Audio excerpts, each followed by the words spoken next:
നമുക്കിടയിൽ ചില അപ്പോസ്തലന്മാരുണ്ട്.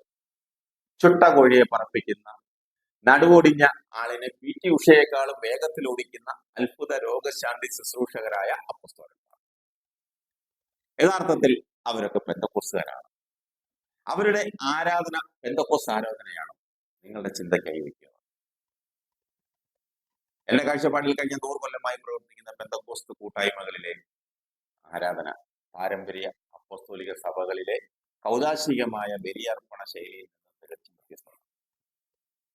അവരാരും ഇങ്ങനെ ഡിസ്കോയും ഫ്യൂഷനും ഒക്കെ നടത്തി ആരാധിക്കുന്നില്ല.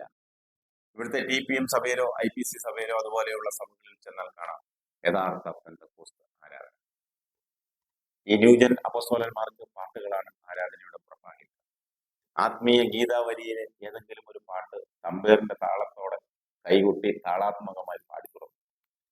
പിന്നീട് പാട്ടിന്റെ വേഗത വർദ്ധിക്കുന്നു. ചില വരികൾ മാത്രം ആവർത്തിച്ചു പാടുന്നു. പാട്ടിന്റെ ഉച്ചസ്ഥായിയിൽ എത്തുമ്പോൾ വിശ്വാസികൾക്ക് ആത്മനിയന്ത്രണം നഷ്ടപ്പെടുന്ന ഒരു അവസ്ഥയിലെത്തുന്നു. ഈ സമയത്ത് പലരും ഒരുതരം ഉന്മാദ അവസ്ഥയിൽ എത്തിച്ചേർന്നിരിക്കും. ചിലർ ആർക്കും മനസ്സിലാകാത്ത വ്യാഖ്യ ശബ്ദങ്ങൾ പുറപ്പെടുവിക്കും. ഇത് അന്യഭാഷയാണ് ഇവർ പറയും. ചിലർ തങ്ങൾ കണ്ട വെളിപാടുകൾ വിളിച്ചു പറയും. മറ്റു ചിലർ ഉച്ചത്തിൽ പ്രാർത്ഥിക്കുകയും വേറെ ചിലർ മോകാലിസ്യപ്പെട്ട് കഴിയുകയും ചെയ്യുന്നു. ഒടുവിലെല്ലാം ശാന്തമായി കഴിയുമ്പോൾ തങ്ങൾ ദൈവത്തെ ആരാധിച്ചു എന്നൊരു തോന്നലുണ്ടാക്കുന്നു. ഇതല്ലേ ന്യൂജൻ അപ്പോസ്തലന്മാരുടെ പ്രാർത്ഥനയും അവിടെ നടക്കുന്നു. വിശുദ്ധ ബൈബിളിൽ പറയുന്ന നിങ്ങൾ സമ്മേളിക്കുമ്പോൾ ഓരോരുത്തർക്കും സങ്കീർത്തനമോ സാരോപദേശമോ വെളിപാടോ ഭാഷയോ വ്യാഖ്യാനമോ ഉണ്ടായിരിക്കട്ടെ. ഇവയെല്ലാം ആത്മീയോത്കർഷത്തിനായി ഉപയോഗിക്കപ്പെടുത്തുകയും ചെയ്യട്ടെ എന്ന വാക്യമാണ് ഇപ്രകാരമുള്ള ആരാധനയ്ക്ക് അടിസ്ഥാനമായി അവർ ചൂണ്ടിക്കാണിക്കുന്നത്. എന്നാൽ ഇത് ആദിമസഭയിൽ നടന്ന ഞായറാഴ്ച ആരാധനയെ സംബന്ധിച്ച വിവരണമായിരുന്നില്ല. ആഴ്ചയുടെ ആദ്യ ദിനത്തിൽ അപ്പം നുറുക്കാൻ വേണ്ടി ആയിരുന്നു അവർ ഒരുമിച്ച് കൂടിയതെന്ന് ആദിമസഭയുടെ ചരിത്രരേഖകളിൽ കാണാം. അപ്പം നുറുക്കൽ ശുശ്രൂഷയില്ലാതെ ആദിമസഭയിൽ ആരാധന നടന്നിരുന്നില്ല. അവരേക മനസ്സോടെ താല്പര്യപൂർവ്വം അനുദിനം ദേവാലയത്തിൽ ഒന്നിച്ചുകൂടുകയും ഭവനം തോറും അപ്പം മുറിക്കുകയും ഹൃദയ ലാളിത്യത്തോടും ആഹ്ലാദത്തോടും കൂടെ ഭക്ഷണത്തിൽ പങ്കുചേരുകയും ചെയ്തിരുന്നു. അങ്ങനെയാണ് ബൈബിളിൽ പറയുന്നത്.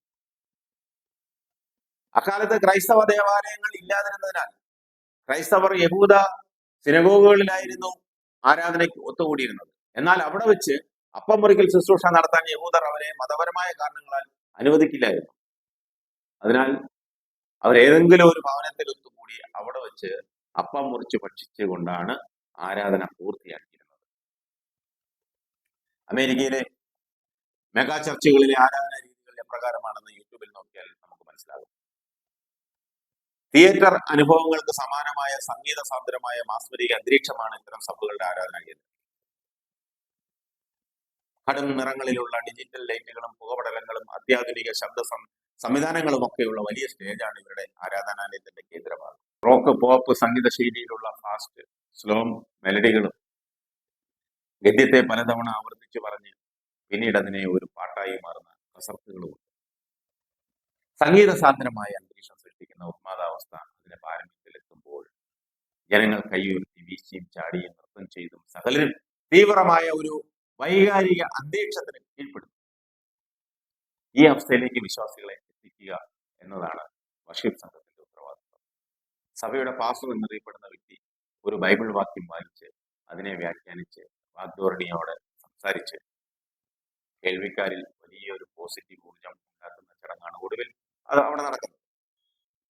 പ്രസംഗകന്റെ വാഗ്ദോരണിയിൽ സാന്ദർഭികമായി വീണ് കിട്ടുന്ന ചില പ്രസ്താവനകൾ ദൈവാത്മാവ് തന്നോട് വ്യക്തിപരമായി സംസാരിക്കുന്നതാണെന്ന് പലരും കരുതുന്നു. രോഗശാന്തിക്കും ഭൗതിക നേട്ടങ്ങൾക്കും വേണ്ടിയുള്ള പ്രാർത്ഥനകളും ശാപം മുറിക്കൽ പോലുള്ള പ്രത്യേക ശുശ്രൂഷകളും നടക്കുന്നു. സ്തോത്രകാഴ്ചയുടെ പേരിൽ പണം പിരിച്ചു നടക്കുന്നവരും ഓൺലൈൻ പേയ്മെന്റുമായി റോന്ത് ചെല്ലുന്നവരും ചാരിറ്റി പ്രവർത്തനങ്ങളുമായി ഫണ്ട് പിരിക്കുന്നവരുമായ വലിയൊരു സംഘം പലയിടത്തും നിലനിർമ്മിച്ചിട്ടുണ്ടാകും.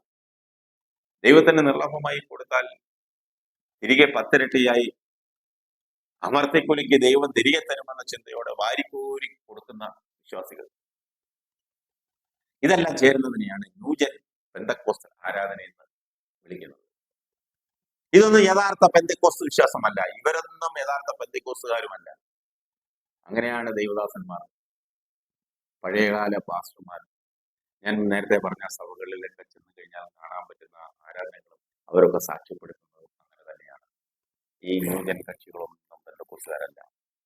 അവർ പെന്തക്കോസ്തുകാർക്ക് കൂടെ നാണക്കേടാണ്, അപമാനമാണ്.